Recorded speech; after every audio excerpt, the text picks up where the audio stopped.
Hi, I'm Lee Partridge and welcome back to Col U TV for another midweek show. Of course, it wasn't the result we was all hoping for on Saturday, but it's another point on the board, and that is one defeat in six. On the show tonight, we'll be looking ahead at the next game at the weekend against Northampton, but that's later on in the show. Let's kick off with a look back at the goals from the Carlisle game and then the thoughts of Wayne Brown straight after that.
Wayne, plenty of positive from the game today, but is the overriding feeling disappointment for not getting all 3 points? Yeah, of course it is. Of course it is. I mean, you know, the amount of territory that we had in the first half, camped in their half, the amount of opportunities we had to score goals in the first half was really pleasing. And they did just what we asked for from them before the game.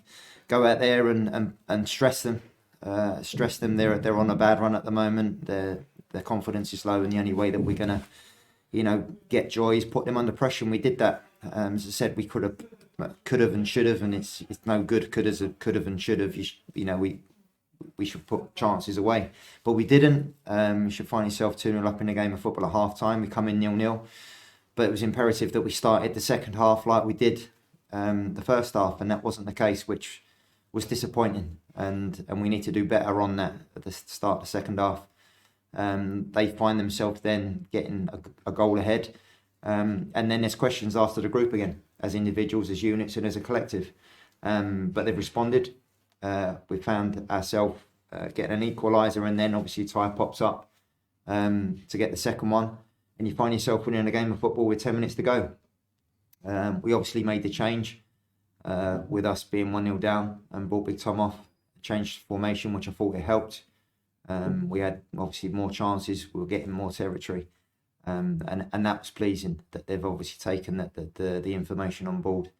It feels like a bit of a defeat at the moment, finding yourself 2-1 up in a game of football, but it's not. It's another point on the board against one of our rivals, and loads of positives to work on in the week. Yeah, and looking at that first half, had the better of things. The best period was, like you say, in that last 10 minutes or so. How important is it to score in those dominant periods?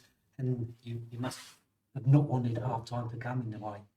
Yeah, at any level, in any team, when you do dominate the game of football like we did, and you have got loads of set plays, loads of territory, loads of balls coming into the box from wide areas, which we worked on. It's important that you score goals in that period, because if you don't, you then find the group doubting themselves, thinking we should be 2-0 up, 3-0 up, but we're not. And it's about how the group respond. Really didn't respond that greatly in the start of the second half. We found ourselves under pressure from sort of the first couple of minutes of the second half. But as I said, you then ask the questions again of the group. You know, you're at home against Carlisle, you find yourself 1-0 down. Like, who's going to give us that bit of inspiration? Who's going to give us that bit of quality, that bit of calmness in front of goal? It ended up being a centre half in Smudge with a real good placed header from the set play. And then you can see the belief and the confidence getting back into the lads, taking the game back to Carlisle and wanting to win the game, which obviously is a great trait to have. And with both of the goals, there's something that I noticed in the game.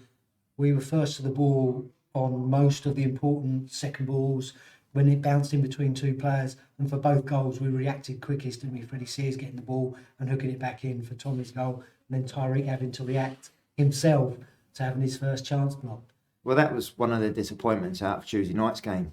You know, you look at the goals we conceded against Mansfield and we didn't keep the ball alive. You know, we've had 2 set plays against Mansfield and it's ended up in the back of our net. So that's something we've tried to address this week, keeping the ball alive, keeping it in the danger area, keep the defenders under stress and don't let them off the hook. And obviously we've got 2 goals from that today, and if I'm honest, we should have had more from them scenarios alone. Yeah. And you've now got a week between now and the next game. Is that important when you've had games Tuesday, Saturday, to spend time now on the training ground with the lads? Yes, it is. It is. We've obviously got lads that are out injured, lads that have had COVID, so it also gives them days and time to get their recovery and get them up to speed a little bit more. It's also going to give lads opportunity to get some minutes under their belt on Monday evening against Fulham. So, you know, time does give you an opportunity to work with a group, to put detail into the group, and to get the group in the best place to go and get a result against Northampton. As Wayne said, it was a good point against one of our rivals for the second half of the season, and it's good that we are now scoring goals on a consistent basis. In fact, since Wayne came in as interim head coach 6 games ago, we've scored in every single one of those games. So let's hope that continues at the weekend. Speaking of goals, Tyreek Wright was on target with his first strike for the club on Saturday afternoon, and he was right here in the studio with David after the game. Tyreek, you must be really pleased to score the goal, of course, but disappointment from the changing room having not won the game? Yeah, absolutely delighted to get off the mark, especially in front of the home fans as well, who were excellent all game. But yeah, we're all disappointed with the result. We felt like we should have seen the game out, but at least we didn't lose the game.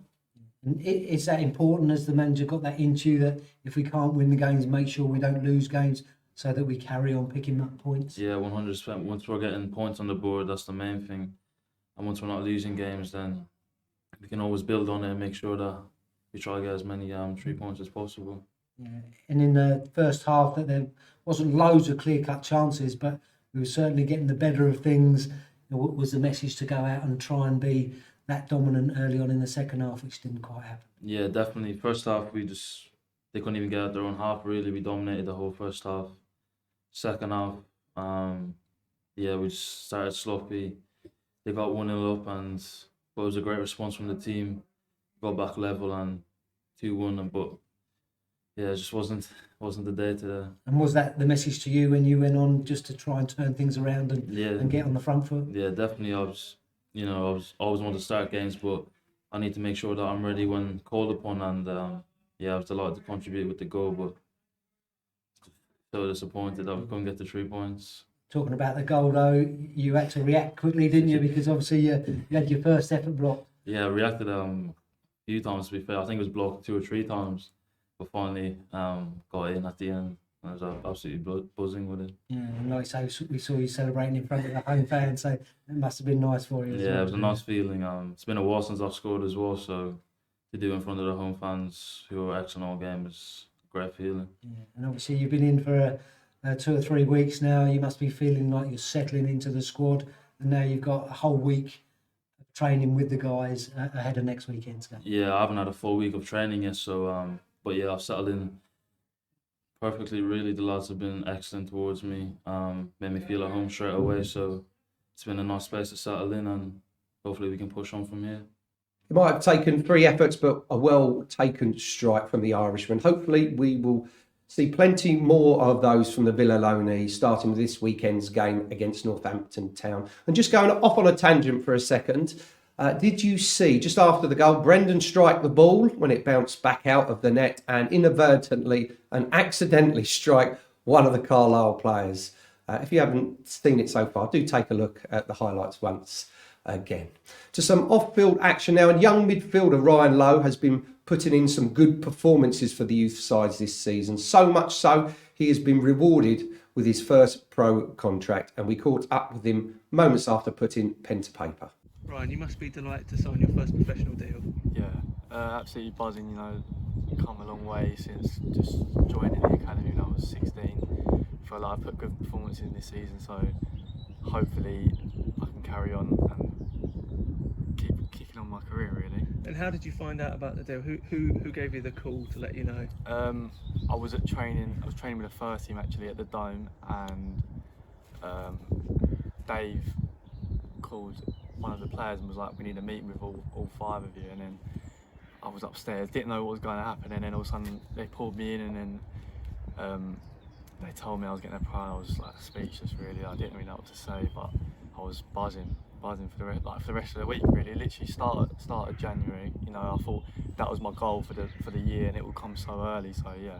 And you must feel like it's a reward for your good performances, not only in the 18s and the 23s, but to be sort of in and around the first team bubble as well. Yeah, I've just been trying to keep doing what I'm doing this season. Started off with the 18s, putting good performances in, then on to the 23, started growing a bit more confidence, and then obviously over Christmas time training with the first team was like a bit of experience really, and then yeah, just felt like I kept going and getting better and better every week, so yeah.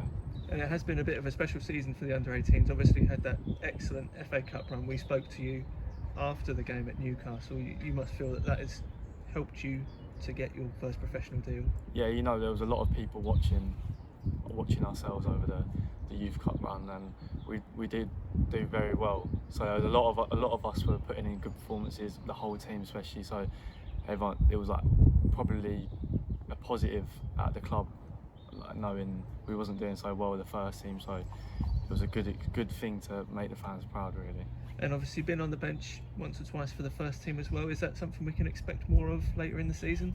Hopefully, you know, it's not my decision, but hopefully I just keep putting performances and getting known and recognised.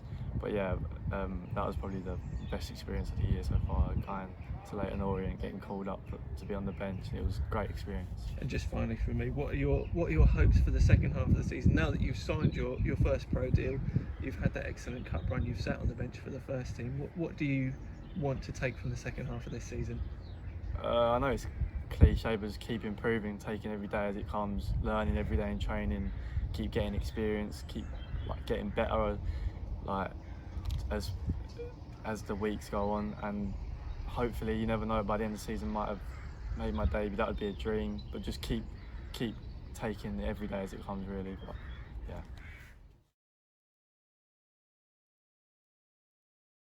It's fantastic to see these young lads coming through the system, and Ryan's pro deal means he's the 5th player over the last couple of seasons to have been rewarded with a contract. It should provide great motivation, not just for Ryan, but also the teammates, that there's an achievable goal to get into the first team here at Colchester United.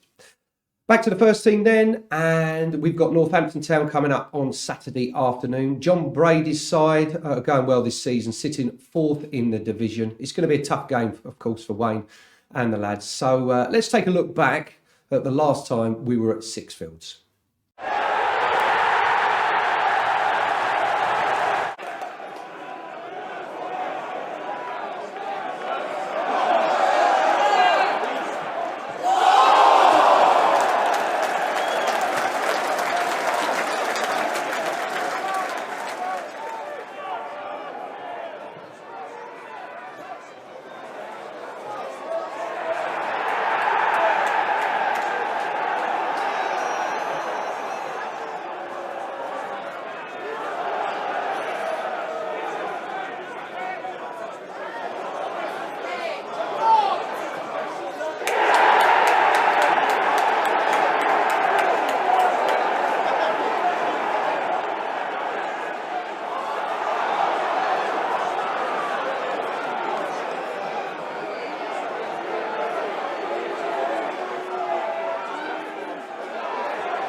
4-0 win there with excellent strikes from Nublé, Issa, Vincent Young and Sammy Schmodix. Another scoreline like that would be very welcome come 5pm, 4pm on Saturday afternoon. In fact, just a win we would like. Thank you very much. If you want to support the U's on the road this weekend, tickets will be available until 2pm on Thursday from our ticket office, or on the day, up until the day we're at the host at Northampton. Don't forget it is a 2pm kickoff. And if you want to get in touch with us here at Col U, then email us at media@colchesterunited.net with all things Col U related. That's about all we have time for today's show. So let's hope for another positive result this weekend. Cheer on the lads. Have a fantastic week, whatever you're up to. And I'll see you very, very soon. Thanks for watching. And it's goodbye for now.